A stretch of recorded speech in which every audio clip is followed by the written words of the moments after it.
worship His holy name. Sing like never before. Oh, my soul, I worship Your holy name. The sun comes up, it's a new day drawing. It's time to sing His song again. Whatever may pass and whatever lies before me, let me be singing till the evening comes. Bless the Lord, oh my soul, oh my soul, I worship His holy name. Sing like never before. Oh my soul, I worship Your holy name. You're rich in love and You're slow to anger. Your name is great and Your heart is kind. For all Your goodness, I will keep on singing. Good evening wakurugenzi, good evening ladies and gentlemen, wakubwa kwa wadogo, mabibi kwa mabwana, good evening. This is Willy Mutwiri and I will greet you all wherever you are na kusalimia sana sana sana, and I will be your host for tonight broadcast. The most favorable and the most recommended broadcast if you want to know and understand clearly on the issues of relationship, marriage and mental health. So this is the best platform, this is the best program, the TBH show, and help us to share more on our broadcast because we are live right now. Help us to share our broadcast. Do me that favor. Share this broadcast with your neighbor, with your brother, with your sister, with your family member, with your loved one. Help us to share this broadcast as much as you can. As much as you can. Wherever you are, help us to share. And the biggest favor also you can do me tonight is by tagging 5 people. Tag only 5 people in the comment section there. Waambie wakaribie, show imeanza.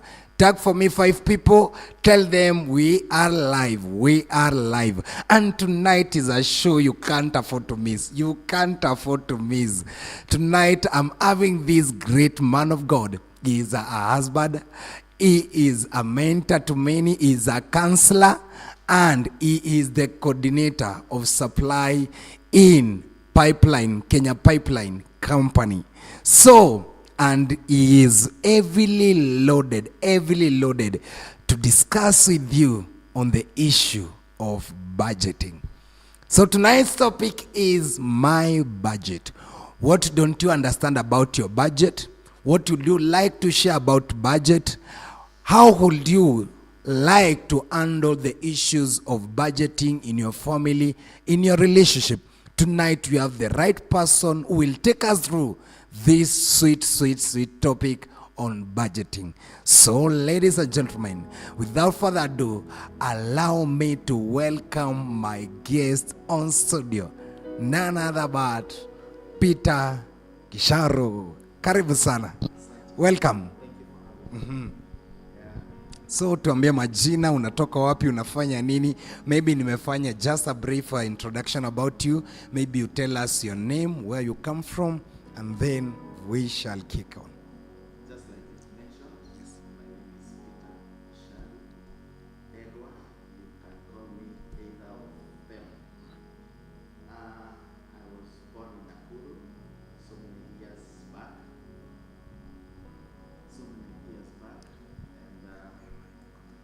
And born and raised in Nakuru, went to school in Nakuru. High school in Nakuru, a school called Jomo Kenyatta High School. Went to Mount Kenya University, Nakuru campus. I think all my life has been in Nakuru until the year 2014 when I got a job at Supplyco Kenya Limited, and I was posted in Eldoret. So this is my first town away from home. So from 2014, I've been here. I'm born again. I'm a husband to one wife, Annie Nyambura, wherever she is. My 3 boys, Amani, Zawadi, and Kibali. I know they are watching wherever they are, even if they are preparing for school tomorrow. And I thank God for giving me an opportunity to be here. So I'm an alumni of Mount Kenya University. I'm also an alumni of the University of Nairobi. I'm also an alumni of Jomo Kenyatta University of Science and Technology, Agriculture and Technology.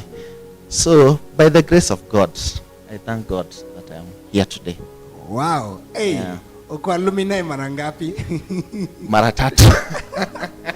Okay. Yeah, because my undergraduate from Mount Kenya University, master's degree from Nairobi University, and a postgraduate diploma from JKUAT. Wow. That's amazing. Also me ni alumni wa Mount Kenya University. No, alumni wa MKU. Tunawasalimia tu sana wherever you are. Wherever they are. Kabisa. So kindly welcome to those who are following. I see Nderitu. I amekungoja sana. So I see Purity Mwangi is watching. Oh, this guy, my guy. I'm telling you, if you are ready to laugh and learn is tonight. Laugh and learn is tonight. Tonight you shall understand the language of money. Utaelewa language ya pesa. Tonight you shall be motivated differently. So I'm just asking you, do me one favor, tag 5 people. Tag 5 people. Those who are joining in, join and tag somebody. Join and tag somebody. Join and tag minimum 5 people. Join and tag minimum 5 people. I see Maraga Junior, you are joining. Karibu tu sana. So join and tag 5 people. Tag 5 people. I really want us to clearly understand about this issue ya budget. Na kama vile mmeona, almost the whole of this month tumedeal a lot na issues to do with money. Ndo mwaka ikianza tunataka tu yani ukue well set about issues za pesa. So last year we tackled apart from another part and a different topic on money. Today we are having a different topic which will be expounded. So kindly welcome you. Aki ukijoin, usikue mchoyo, ukijoin una share. Ukijoin una share, una like, una comment, na una tag minimum 5 people. Una tag minimum 5 people. Tag minimum 5 people and it will be a blessing. Karibuni sana. I see John Gishogo all the way from Madagascar, my guy. I see Kende Theory, you are there. I see Jennifer Buyanzi all the way from Dallas. You are watching us live. Karibuni tu sana wakurugenzi. And also I want, it will be so bad if I refuse to give a shout out to this great man of God, Prophet Adonai. Thank you so much for having and giving us this platform of TBH show. Thank you for being a great support to this family and to this great show. May God richly bless you wherever you are. So, karibu sana. And the show begins. So, on the issue of budget, what should our viewers expect? Nini wanafaa ku expect from our tonight's topic?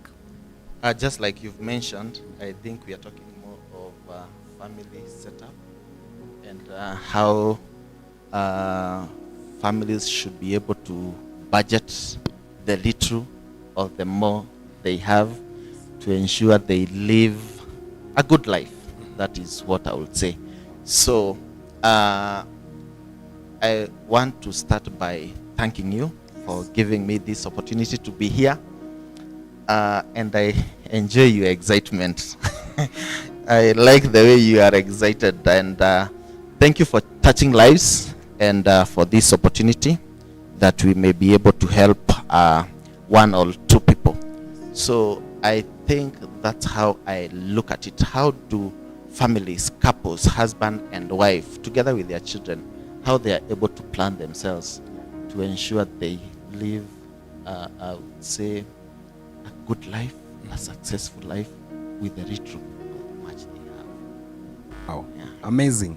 So, our viewers have great expectation on this issue, ya pesa.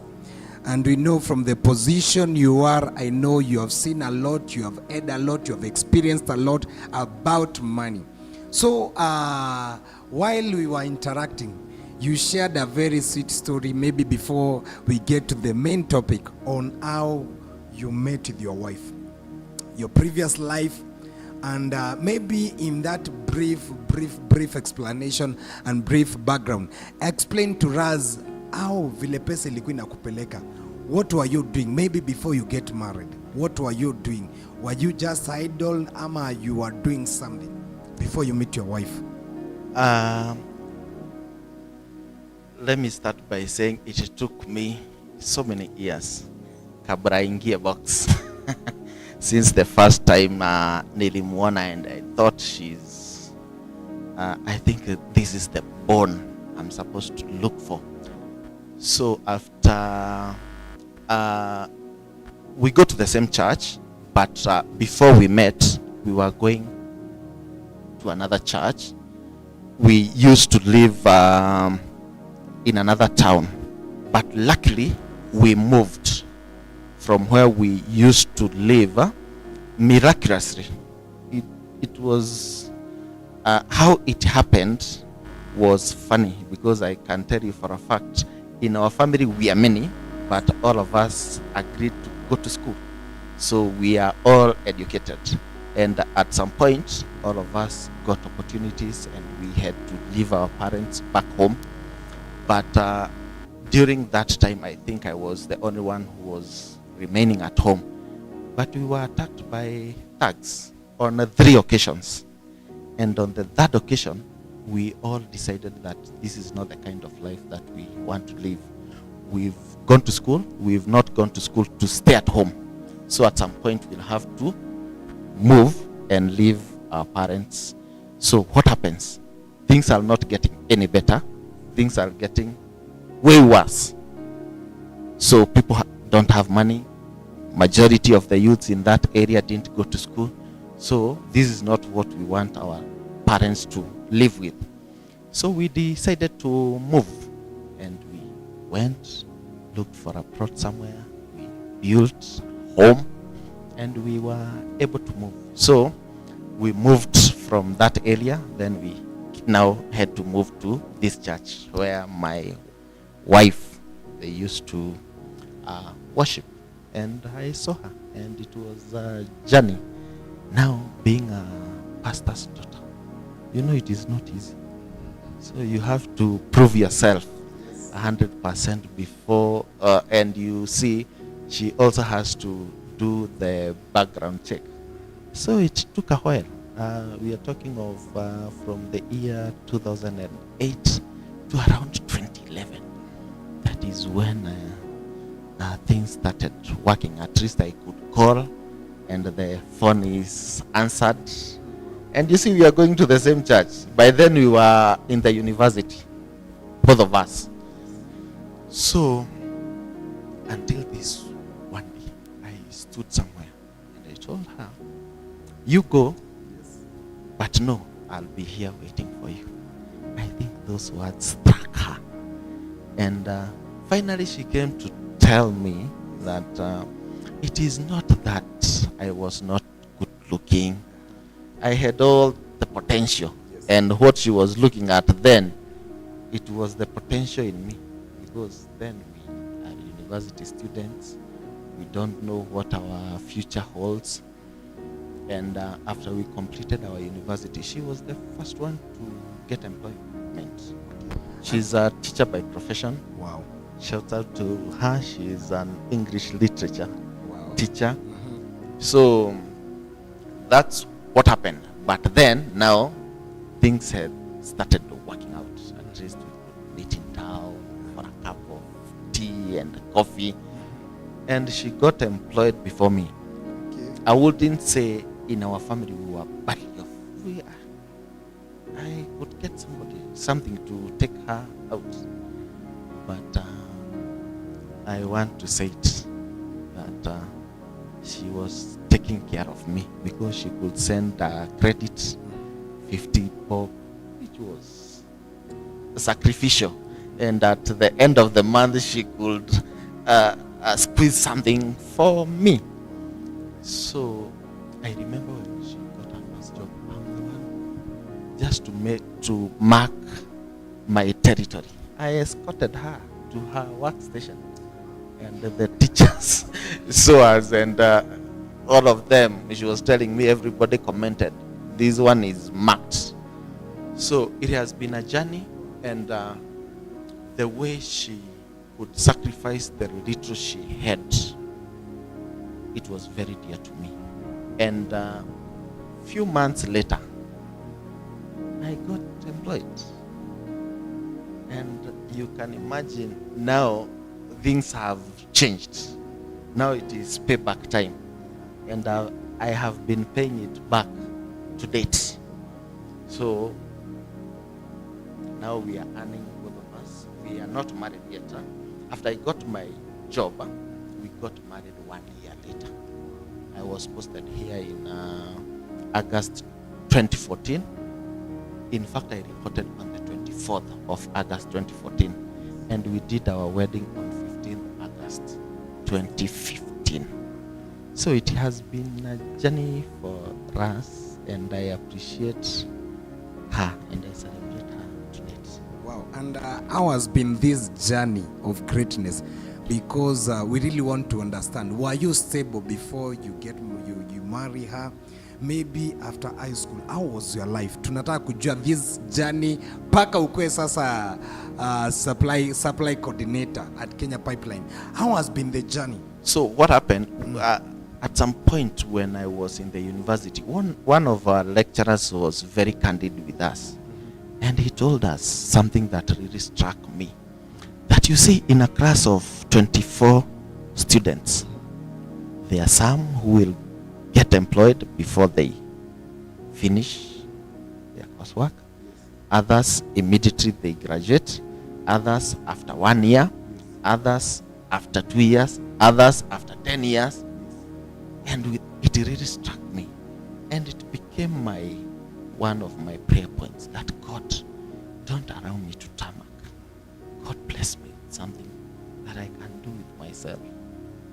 So, and I told God, don't allow it to be 2 years. Yes. If you make it 1 year, and you know God is faithful.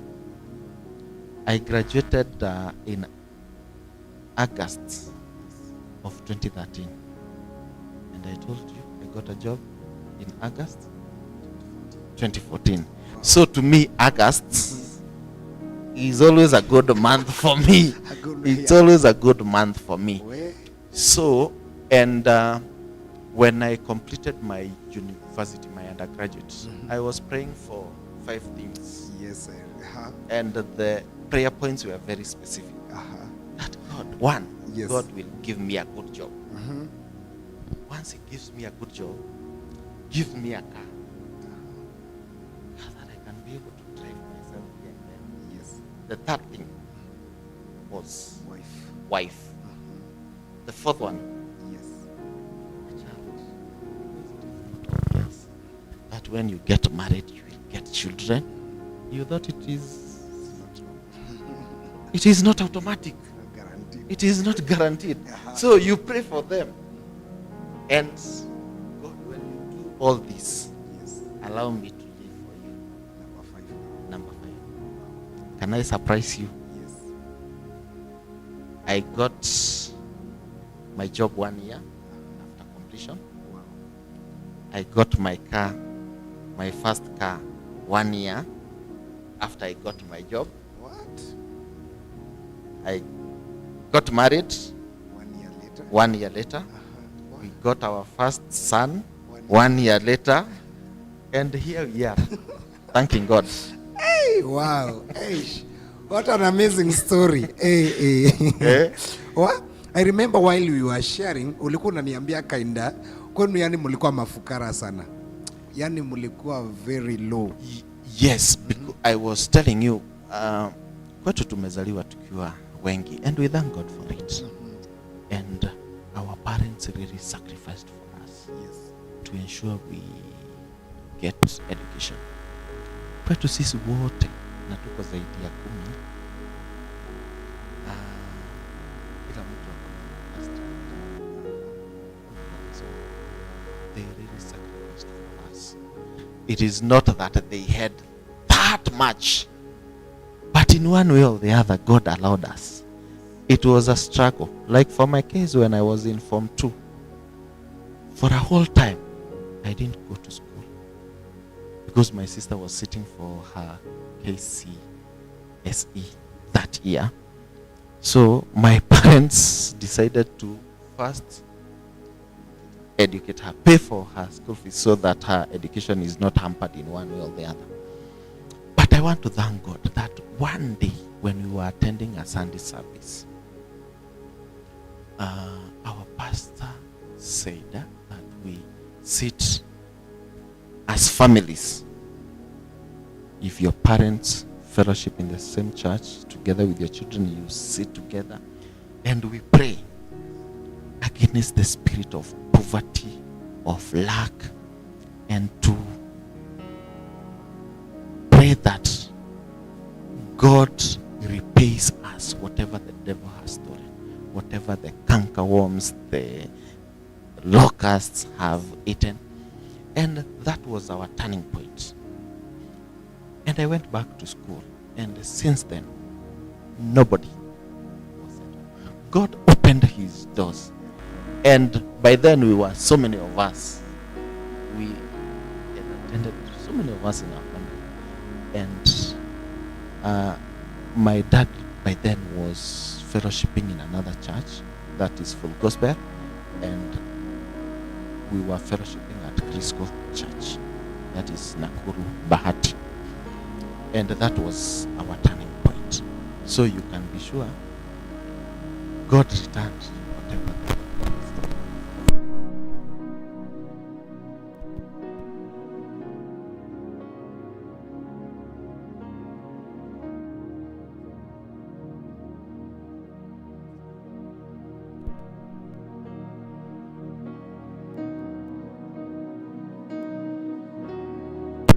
And from then to date, I can say we are blessed. Hai kabisa. We are blessed. Because I remember you saying that majirani paka walikuwa wanaogopa kukuja kwenu. Sasa watakuja huko kuna kuwaka na chakula ama watajikinga wapi mvua, na sisi ni wengi.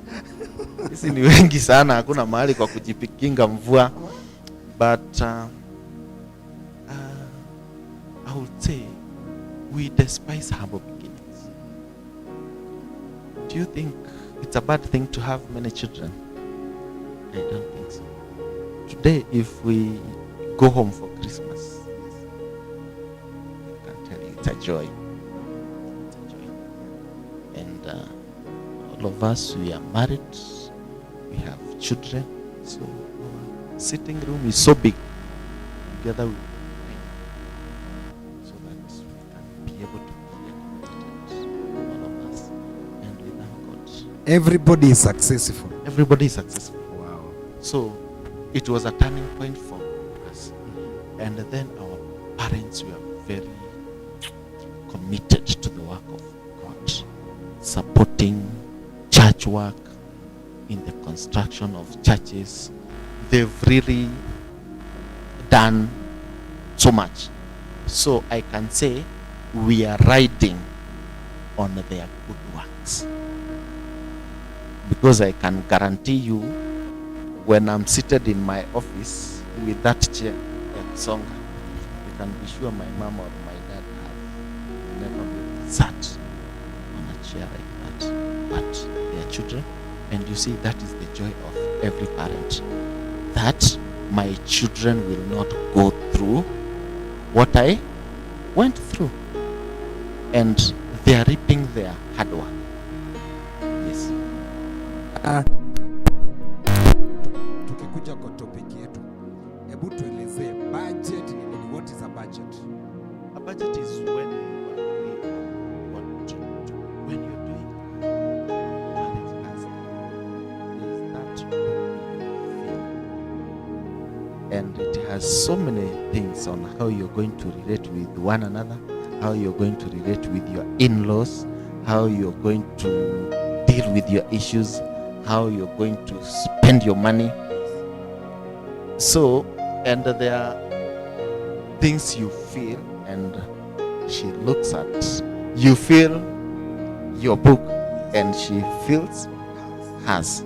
So when you meet with your counselor or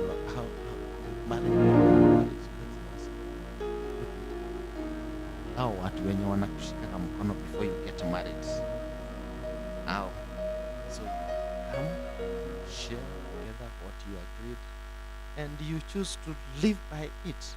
Like, how much money can I spend without her input? Maybe you say 5,000. So if I want to buy anything beyond 5,000, I will need her input. You understand? So budget is when you agree how you're going to use your money. And for my case, I think my family comes first. I think whatever I need for myself is very little. My family takes maybe 97%. For example, this month, I'll not maybe buy myself a tie or a sock, but I'll have to ensure my family is well fed. My boys are going to school. They have their basics. So, my money is not my money, but our money. Maybe if I may ask, now me as a youth, mimi sijaoa. Okay, ungeni advise aje, and everybody who is not married, ungewa advise aje, how should they do their budgeting? Do you know? Budget aje vile maybe to inspire Do you know? Mzungu alisema, money is the root cause of all evil. Yes. Na ukisikia kuna Lagos in a home, ukiangalia sana, most of the time, ni pesa. So, my wife would know when I have money and when I'm low on cash. Yes. You understand? Ukificha pesa, hata wewe jua wakati uko na pesa na wakati hauna. Yes. So, wakati anajua, for example, leo, nikitoka asubuhi, alijua maybe sina kakitu. Yes. So, jioni hata niambia, we baba nani? Babe, utakuja na nyama? Swali ya kwanza ataniuliza, babe, ulibarikiwa? Ukuje na kwanza ni ulibarikiwa? Nimwambie ama hapana. Nikimwambia unaweza kuja na nyama, unaweza pitia supermarket ukuje na ABCD. When there is that openness, huwa inazuia mambo mingi sana. When my wife ako na pesa, it is not her money, it is our money. Nikiwa na pesa, it is our money, not my money. Yes. And huwa inazuia mambo mingi. So, first and foremost, majority of us wanaficha pesa. You don't want to know your partner. You don't want your partner to know when you have money and when you don't have. So unajikuta saa zingine uko na stress. Sasa mimi siwezi kuwa na stress hata kama sina. Because we are in this together. Hawezi ni pressure kukuja na mkate jioni na anajua sina. Nikimwambia sina, ataniambia okay, we'll find a way to ensure there is breakfast in the morning. Something else, ensure there is the basics. Unajua kitu ingine mimi ninaonaga huwa inakatia sana. Hii mambo ya kununua vitu on a daily basis. Okay. So I can walk for a whole week without a coin. Yes. Na kwangu tutakula na tushibe. Yes. Because you buy things in bulk. For example, mkienda soko Saturday, you have food for the whole week. Yeah. Sometimes you have cereals for the whole month. That is budgeting. Yes. That is how you budget your money. Unajua school fees, it's needed. How do you budget? Yes. For example, January inakujaga na njaa zake. So before you go for Christmas, ensure umetupa kakitu uko shule. Okay. Na utalia. So you agree both of you, how you're going to spend your money. If it's those assets, for example, you would want to buy, ensure you are in the same wavelength, so that women have something that is called intuition. If you want to buy something, they will tell you, ama tuache kwanza, for a worthy cause. Listen to them. Wanakuwaga na seventh sense that is inakuwaga mzuri kwa familia. Okay. So kuna mtu hapa anasema kindly advise those who do impulse buying every time they get money, especially youths. Ndio nimekuuliza issue ya youth budgeting. Sasa mimi napenda ku advise watu na venye huwa tunafanya. Yes. Mimi nikifungulia message kwa hii simu yangu, utaona zile message zenye ninatumia. Kwa for example, pitia supermarket, ninamwambiaga nitumie list. I'll buy exactly zile vitu zenye ameandika hapo. Kama jana tulikuwa supermarket, ninamwambia hebu nione list kwanza, so I know exactly what we want. Lakini saa zingine tunafika, we need this, but it is not in that list. So it is not that it is not important. It is important, but to reduce that bit of impulse buying. So what if it is not necessary today, can we put it in the next list? Same case hata kwa vitu za soko. Wacha tu ka list, kana kuwa kazuri sana. You go to specific areas. You need carrots, you need omena, you need cabbage, you go to. So it reduces on the impulse buying, which sometimes you may find yourself even buying. You see, when we talk of impulse, sio hizi vitu za hata 1,000 ama 2,000. You may find yourself buying something for 10,000 and maybe you had not thought about it. You see, when you think about something that you would want to buy, for example, you want to buy a washing machine. You plan for it. When am I ready for it? You want to maybe change your music system or something like that. You plan for it so that you're also able to get the best. Okay. For example, you want to buy a TV. Do you just go to Naivas and say, this is what I want? So with impulse buying comes with buying something you've not looked at, or something you've not done research on. Okay, so and maybe for example there is a couple wenye wameoana, but maybe one partner had a big date, a heavy date before they get married. So and the moment they get married, there is a way that their budgeting is affected. How do you help in such a situation? Now, you see, these are some of the things you need to address before you get married, so that you're able to know this is what I'm getting myself into. And when we come together, it ceases to be his problem, but our problem. You see, with that, you deal with it together. But if it was something that was hidden, it becomes difficult. Unajikuta wewe ndio unaumia peke yako. But when you're in this thing together, you see, she is your prayer partner, he is your prayer partner.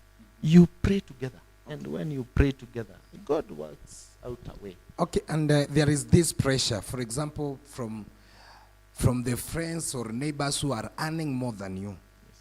Because there are some people who are so much pressurized by their neighbors or friends who are earning better than them.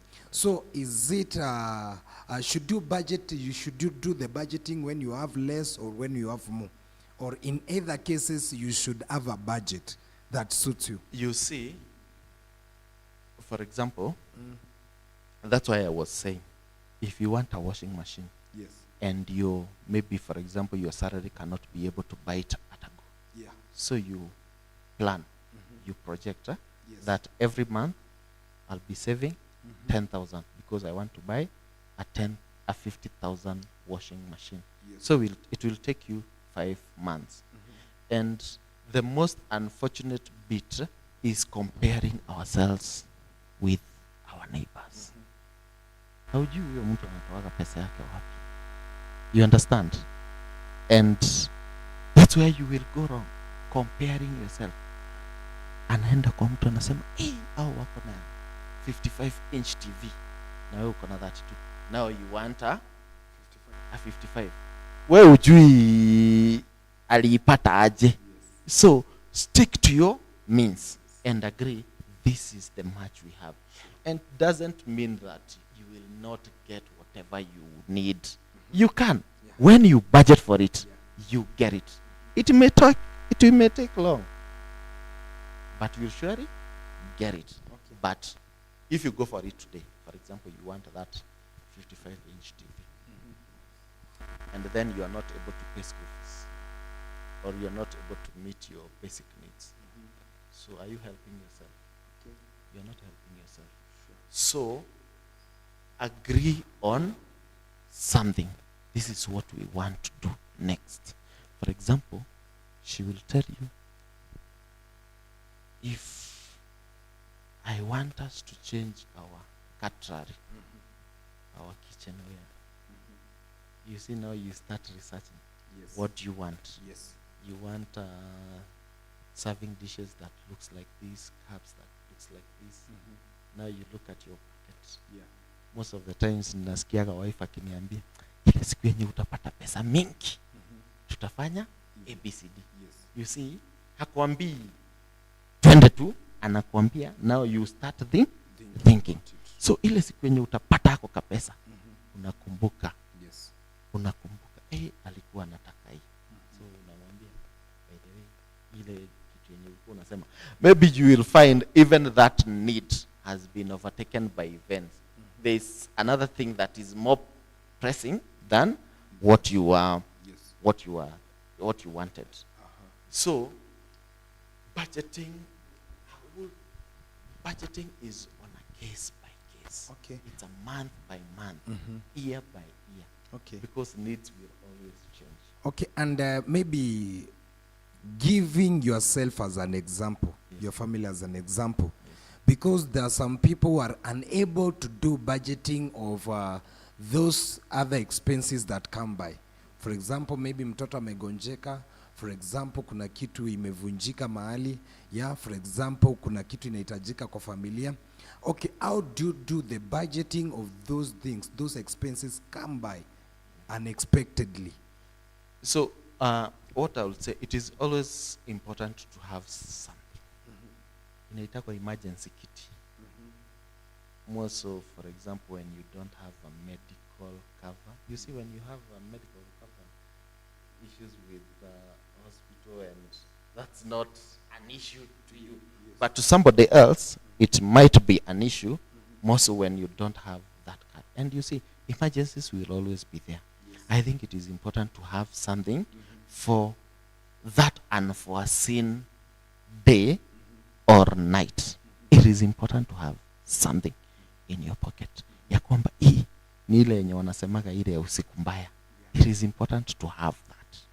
But to somebody else, to them it's no issue. In fact, anakuuliza kadi iko wapi? Niko nayo kwa wallet. Na mnakimbia hospitali. To somebody else it may not be the case. When you know it is not the case for you, that's why we are saying it is important to have something like that. A TV will be broken, but you don't have money today.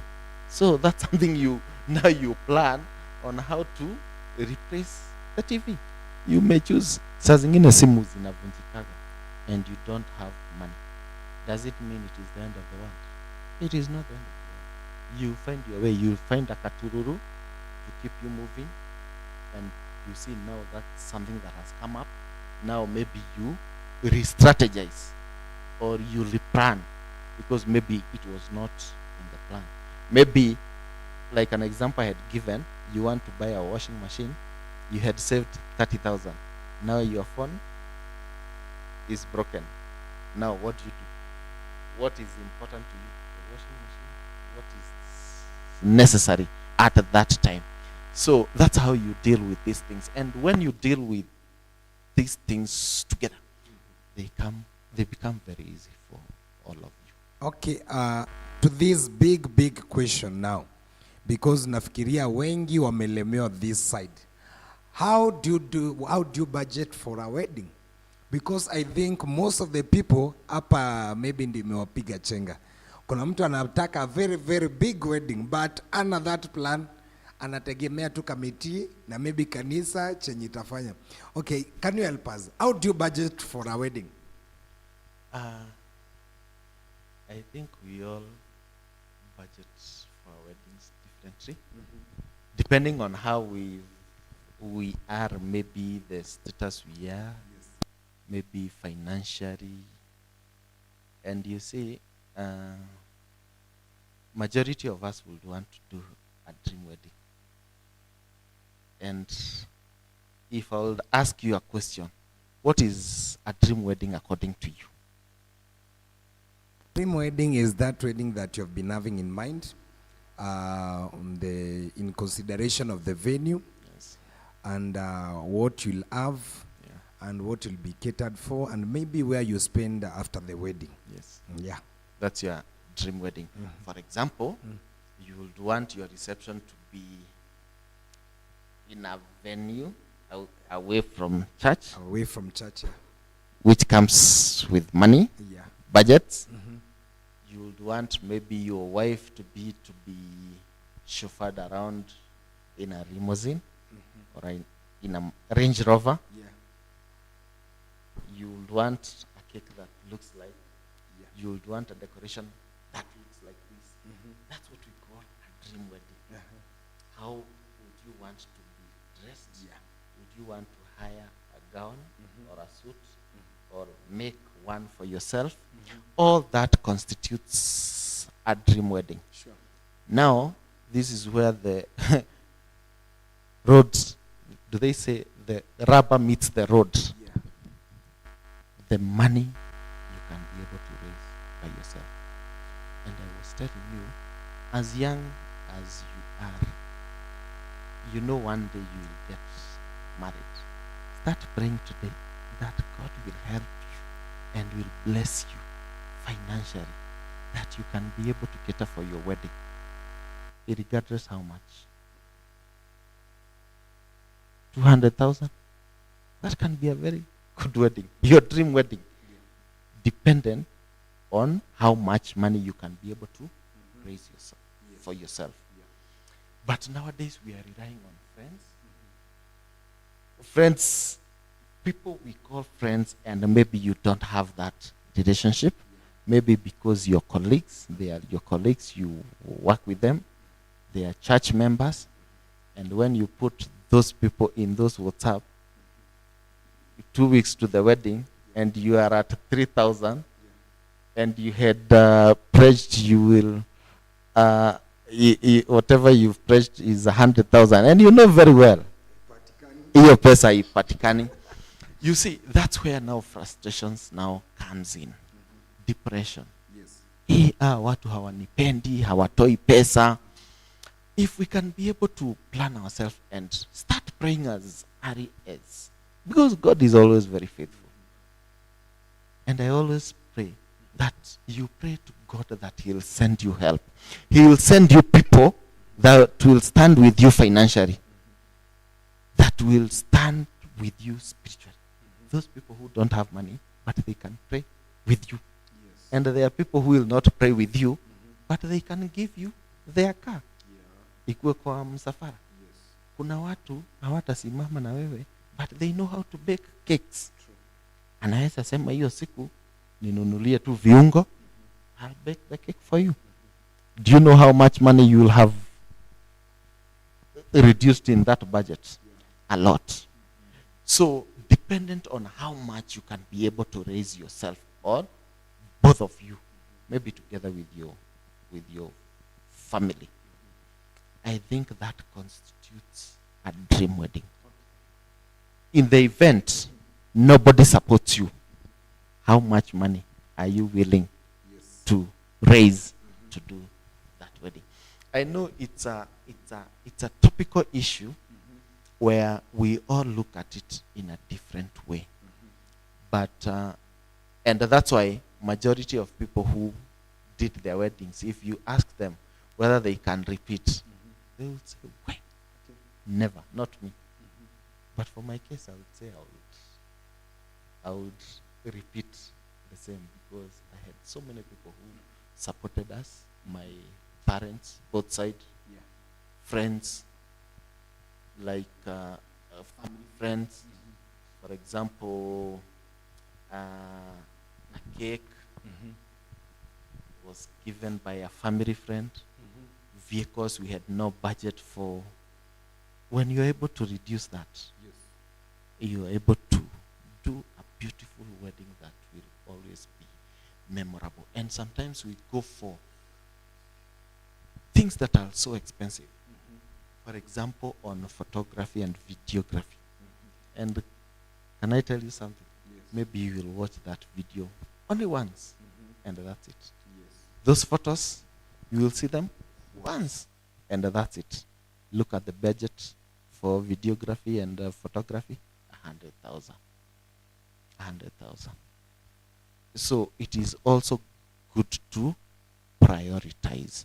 And you see, wedding, it's only one day. Then there is marriage that starts immediately. You're given that certificate. When that certificate is placed here. So how do you want to move from there? So this also brings another issue where we want to be like so and so. You want, unasema unataka kufanya harusi kama ya Peter, lakini hujui Peter pengine hata kutumia shilingi yake hata moja. Alikuwa na marafiki, because tuko na marafiki tofauti. My colleagues really supported us. Watu wanasema hiyo harusi ilikuwa kubwa, but maybe I didn't spend that. So it's good to do a wedding that is within your means, so that when that camera is switched off in the evening and everybody goes home, now it is you and your wife. You have a good starting point, where sio supplier anakupigia kitara, hey, soda fulani haziko zimelipwa. You see, you start on a wrong footing ya madeni yaku, when you're supposed to be enjoying your life In honeymoon. ni madeni uko honeymoon. Yes.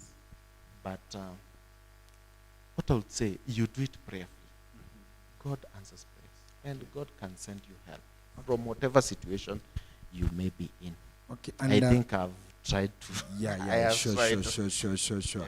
So, and the issue of kids, how do you budget when kids come? Because we have seen some people wanna take a lot of time kitambo wapate watoto, because they have the issue of budgeting when kids come. You see, tunaona wengi they are more on family planning now and then, because wakona ile hofu ya kupata watoto, because they don't know how their budget will be watoto wakikuja. Okay, how do you advise on that? You see, you will never be ready. Kwa sababu iko mtu alisema mtoto anakuja na sahani yake, and I tend to agree with that statement. It doesn't mean because you have one kid you are more richer than me who has 3. I think they come with different blessings. I was giving an example with our family. Kwetu tumezaliwa tukiwa wengi, tumesoma kabisa. Kuna kwingine walizaliwa wakiwa wawili, hawakusoma. So wacha mtoto akuje, mtoto ni baraka. God will find a way ya venye huyo mtoto atakuwa, in as much as there could be, because also when we were growing up there were struggles here and there. Right now we are not struggling. Now you would say, I will not get a child so that I do not struggle from what? You are comparing yourself with what? I think personally for us we had agreed, because we had dated for so long. Sisi tulisema tu akuje tu akikuja na we thank God. That's fine. our boy is 8 years old and anaenda shule anasoma. The other one is in PP1 anasoma. Huyu mwingine bado anaendelea kukua na watasoma. You see, you also pray for them and declare that they are going to find education and the best education. They will never lack. Yeah. They will never lack. You pray for them every day. You declare good things to them. Okay. Na unajikuta, for example, munaenda shule munaambua class yenyu iko na fee balance ya 400,000. But wewe hauna fees balance. Don't you think that is something to thank God? There was a time tuliitwa shule ya my firstborn son. It was a consultative meeting where the school wanted to encourage parents to pay. Hata ukipata 500 unatupa. Hata kama ni 400, kama ulikuwa na deni ya 10,000 ulipe 1,000. Hauwezi ambiwa ulikuwa na deni ya 10,000, utaambiwa uko na deni ya 9,000. It moves from 10,000 to, na tukakuta grade 1 wako na deni ya 500,000. Na wewe hauna deni. So I wouldn't say,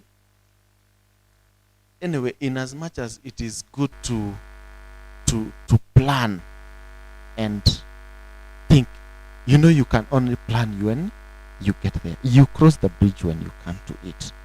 You can never be ready. Otherwise, si mtoto anaenda shule yote. Schools charge differently. Ukienda testimony, their school fees is like this. When you go to sit-down, like this. Another one, like this. So you choose where to take your child, dependent to your pocket. How much can you be able to pay without a struggle? Wow, those are sweet, sweet topics. Allow me to read some comments here. I see Anna Kabs Gisharu. Anasema God is faithful. That's my wife. Wow. Greetings wherever She's you are. watching. I see Smart Ezron, you're saying I'm following Peter Gisharu. Timan anasema Peter Gisharu spewing wisdom. Truly inspiring. Wow. Jennifer Boyanzi anasema openness is key. I see Pius Mutevia anasema tuned in, nilikuwa nimengoja sana Mr. CEO. And also Dolly Joy anasema there is this scenario whereby things arise when you get money. For instance, you are paid at the end of the month. You find out your parents are in need. Maybe a family friend or someone close lost their loved one and they want you to come through. How do you forego this? Ni kama ka spirit fulani huwezi pata do kitu ikose kutokea na ukiangalia it's something unavoidable. Hebu tusaidie hapo. You see, you can't give what you don't have. Sometimes I also find myself in those WhatsApps. Yes. Mtu amepoteza rafiki yake. If I don't have, I don't have. Sure. But if I have, you give. Sure. Your parents need something, you can give up to this much. Yes. But from the beginning I said my family is a priority. First one. So how do you prioritize? Utatoa za matanga na watoto wako hawajakula? So priority. You prioritize. Wow. Yeah. So I think Dolly Joy, you are answered there. Priority matters a lot. Priority matters a lot.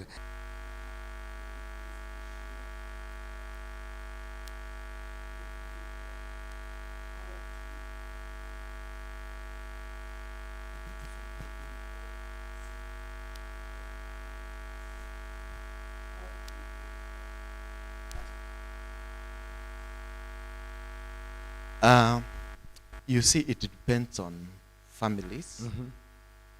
For example, kuna mwenye ako na watoto shule. You have to factor in school fees. You have to factor, kuna mwenye ako ana rent nyumba, kuna mwingine anaishi kwake. You have to factor in rent, food, entertainment. You understand? So I think just like I've mentioned, you prioritize. I wouldn't say 20% rent, 30% medical. According, you package your family. What are the needs in your family? Okay. What do you want? A, B, C, D. Wow. Prioritize. Wow. That I have a balance. This much needed for school. Maybe 10,000. This month I'll pay 5,000. Next month I'll pay 5,000, so that you can also be able to do something else. Because at the end of the term, you are expected to have cleared full amount. So you plan according to that. Okay, and maybe wenye hawana kazi, ama umepoteza kazi, budget inafaa kuingia kweli? Sasa hapo iko shida. You see, you can't budget for something you don't have. Okay. You see, I'm budgeting for my 100,000 because I'm guaranteed Uko nayo. tomorrow nitakuwa nayo. Yes. At the end month nitakuwa nayo. But huyu mtu mwenye ametokea tu, ameenda akiambiaga Mungu, God nikumbuke leo. Yes. You get your 1,000. You see, hata yeye bado ako na priority. Yes. Ni food, ni kulipa deposit ya rent, Yes. ni stima utaweka, ni maji utalipa. You see, at the end of the day, your budget can't be like my budget. Because hata tumesema needs ni tofauti, mahitaji ni tofauti. But budget for that little that you have. Wow, that's amazing. Wow, so maybe ukiangalia kwa ile camera, what is your parting shot? Ukiface ile camera, what is your parting shot in relation to all these issues of budgeting? Thank you very much Yes. for having me. And if you fail to plan, you're planning to fail. That is what I would say. So most of the times we know what we want, but we don't plan for it. So when you're given that opportunity, plan for it. Don't be ambushed like you didn't know what was expected of you. Wow. So plan. And when you plan, things becomes very easy for you. Wow, amazing. So we always have a very quick trivia, and I hope you are ready for it. I'm ready. Very ready. Okay, what's your nickname? Do I have a nickname?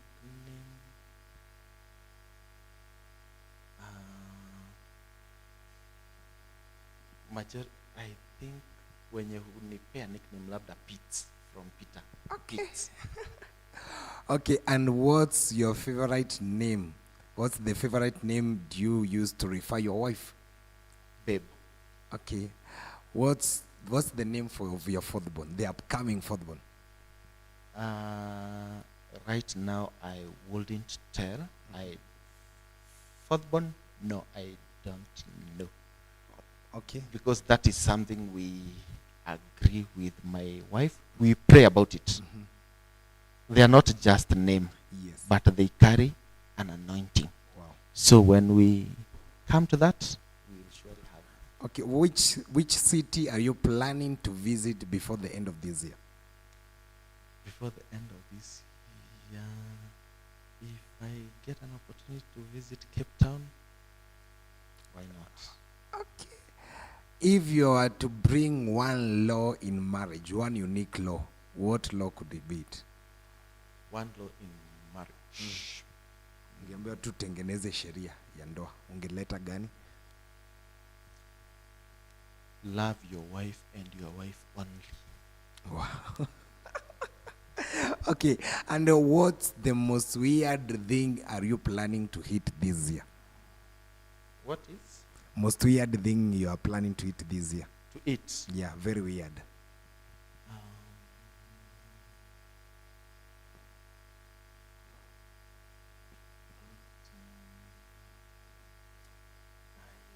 don't think there's any surprises, but maybe nitaambia mama atengeneze ngoja goto. Okay. Do you know what it is? Viazi na unga ya ugali. then you mash. Oh, yeah. I get it. It's a nice delicacy. Okay, what's one of the most amazing surprise? Maybe are you waiting from your wife this year? Sijui ni leo aliniambia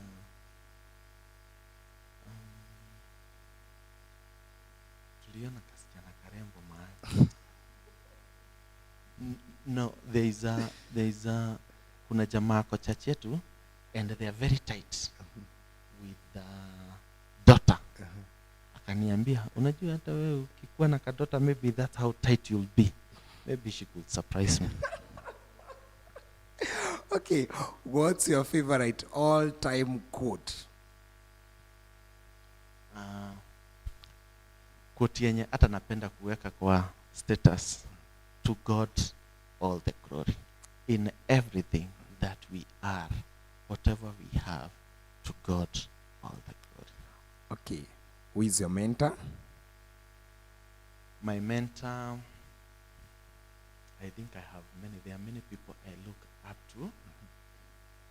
I didn't mention my dad arrested in 2021, but I have my father-in-law whom I look up to. He's a man of God. He's a presbyter, equivalent to a bishop. I look up to him. I also have my brother-in-law. We are in the same industry, petroleum industry. I always look up to him. Yeah. Wow, amazing. That has been Peter Gisharu for us. I think he has shared a lot of nuggets of wisdom. He has shared nuggets of wisdom pertaining budgeting. There's another question you should add there to ask people. Yes. Their dream cars. Oh my Don't ask goodness. me, but next time, my ask goodness. your next guest. Okay. Your dream car. Okay. Yeah. Wow. Because it is from your mouth to God's ears. Wow. Eish.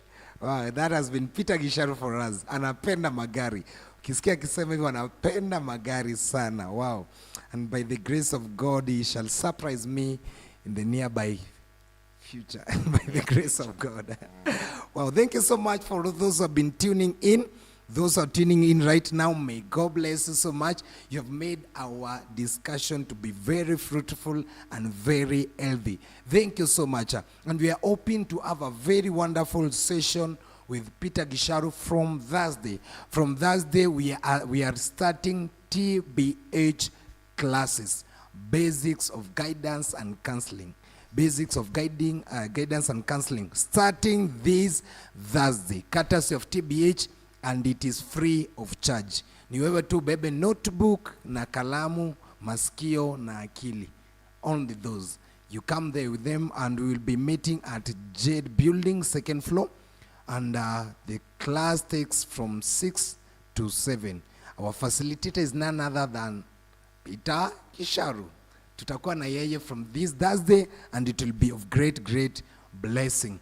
And also, I want to tell you that Valentine is around the corner. We will be having our pre-Valentine on 11th February. Mark your date, mark that date in your calendar. 11th February, tutakuwa na pre-Valentine, and the theme is triple C, connectivity, chemistry, and compatibility. That's our theme for our Valentine, and we are hoping you'll be our guest on this coming Valentine. And charges are only 500 shillings per person. 500 shillings too, and you'll get to learn a lot from that session. And so I want to thank you all, those who enabled and those who participated on our school tour yesterday in Friends School Kiminini. I want to give a special applause to every partner. Style with Thrash, may God bless you. This Aldine Foundation, may God bless you. Sound of Revival, Hope Chapel, may God bless you. Individual partners, may God richly bless you. You enabled us to have a very successful day with the students in Friends Secondary School Kiminini, and it was so impactful. May God bless you. And if you want to partner with us for such missions, and our missions to come and to partner with the TBH activities, kindly our paybill number iko pale. Our paybill number iko pale. Kindly we accept any kind of amount utasikia that go unakuwa burdened kutusupport nayo, and also my number iko pale. So from this session, kindly send something to us and it will help us support our activity and our missions to come. Paybill number yetu iko pale, it is projected there, and also the number is there, 0708-139-950. 0708-139-950. You can use the paybill number or this number, na hiyo pesa itafika TBH desk na itasaidia our missions. And without further ado, allow me to say, may God bless you. Mungu awabariki sana. May God richly bless you. Ubarikiwe ukitoka, ubarikiwe ukiingia. And as we begin February, I'm having these favorite people who will be coming to us to our studio, and you can't wait to have these beautiful people. And without saying much again, I want to tell you, have a blessed night, and may God bless you, and I love you so much. Good night. Ulale ukicheka. Thank you.